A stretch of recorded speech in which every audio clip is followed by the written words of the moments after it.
Në këtë situatë, Kosova do të jetë e gatshme të krijojë një stabilitet brendshëm dhe të operojë shumë shpejt për ta mbyllur çështjen e saj, pra që është dialogu.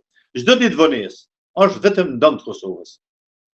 Në Kosovë duhet mbyllet dialogu, të krijohen qoftë edhe qeveri e karakterit teknik apo gjithëpërfshirës apo tranzicionit, dhe që s'du të ketë program të temave ekonomike, sociale, sepse këto secila qeveri mund t'i arrijë, se këto janë norma ligjore dhe kushtetuese që edhe pa hiç këto me autopilot i zgjidh shteti vet, ec përpara.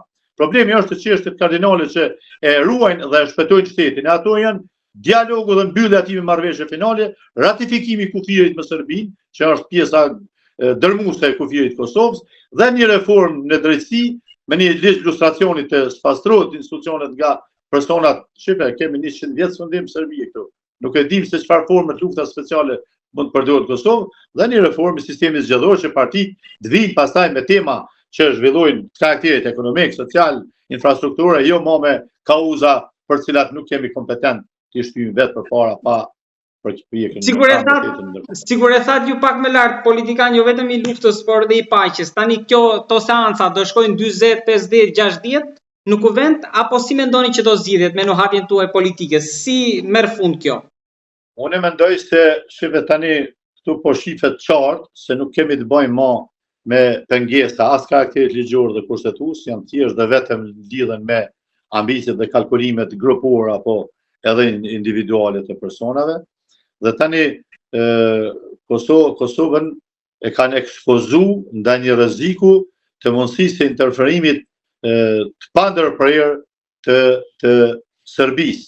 Para do ditësh u theksua atje dhe tendenca për të bërë ndryshime kushtetuese në Kosovë. Kjo tendencë është e rregulluar me vetë kushtetutën, që do të thotë çdo ndryshim që prek edhe sferën interesave të komunitetit duhet edhe 2/3 ekstra të atyre, që do të thotë e fusin, po e hapin kushtetuesen, atëherë krijojnë mundësi për t'i futur durrët Serbia, siç ka bërë në çështjen e dialogut dhe mundësinë e deeskalimit të krizës.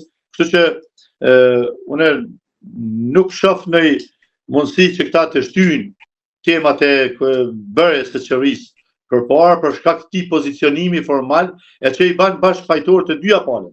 Asnjëra nuk amnestohet nga përgjegjësia dhe në demokraci veç të refuzosh çdo gjë nga pala kundërshtare nuk është demokraci.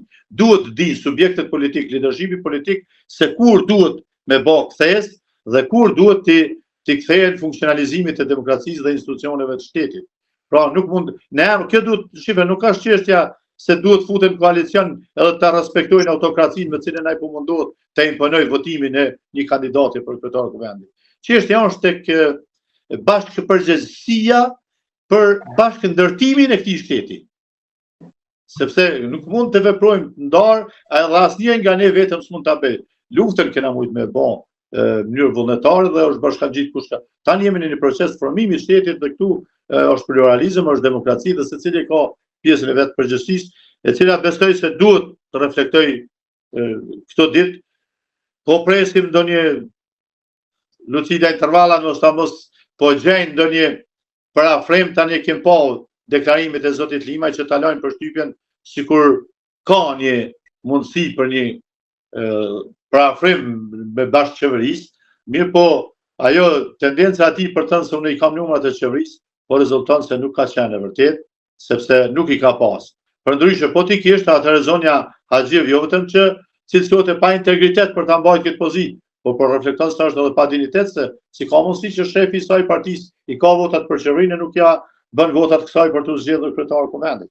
Kështu që mendoj se tani partitë duhet të reflektojnë, politikanë do të thotë me ofru zgjidhje.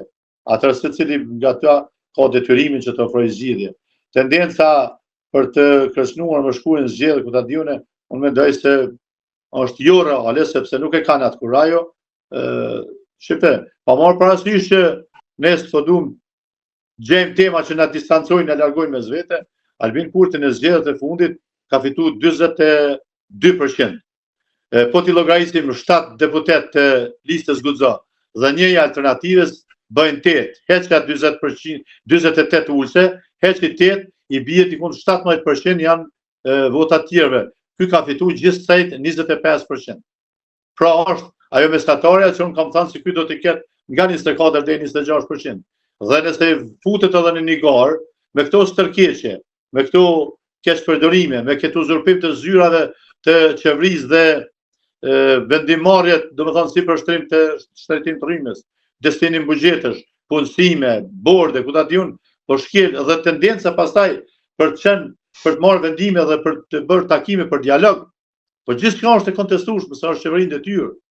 Është me mandat të kufizuar dhe nuk mundet asnjë vendim me marrë i cili pastaj është i kontestueshëm në të aspektet, sepse duhet kalojnë filtrin e kuvendit. Ju dini se planin franko-gjerman, i cili ishte derivoi nga refuzimi i marrëveshjes all-in-one dhe marrëveshjes së Washingtonit, tani që cënon tërësisht integritetin territorial dhe sovranitetin mbi territor, është presioni ndërkombëtar për të zbatuar detyrimet që ka marrë.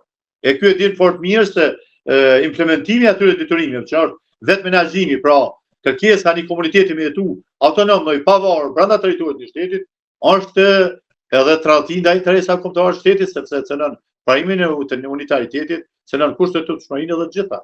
Kështu që besoj se ky ka me u mundu me zgjidh sa më shumë kohë për ta shmangë këtë detyrim. Apo çdo ditë vonesë është në damin e Kosovës. Mos harrojmë se zhvillimet gjeostrategjike, gjeopolitike, krizat, Kosovën ju e pa zoti Krishtë deklaratën e Zotit Hill.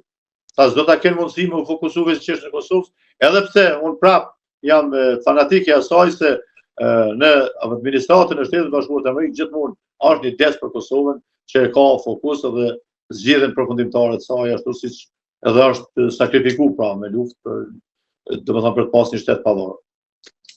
Zoti Berisha, falenderoj shumë për analizën. Faleminderit edhe juve për mundësinë dhe interesin.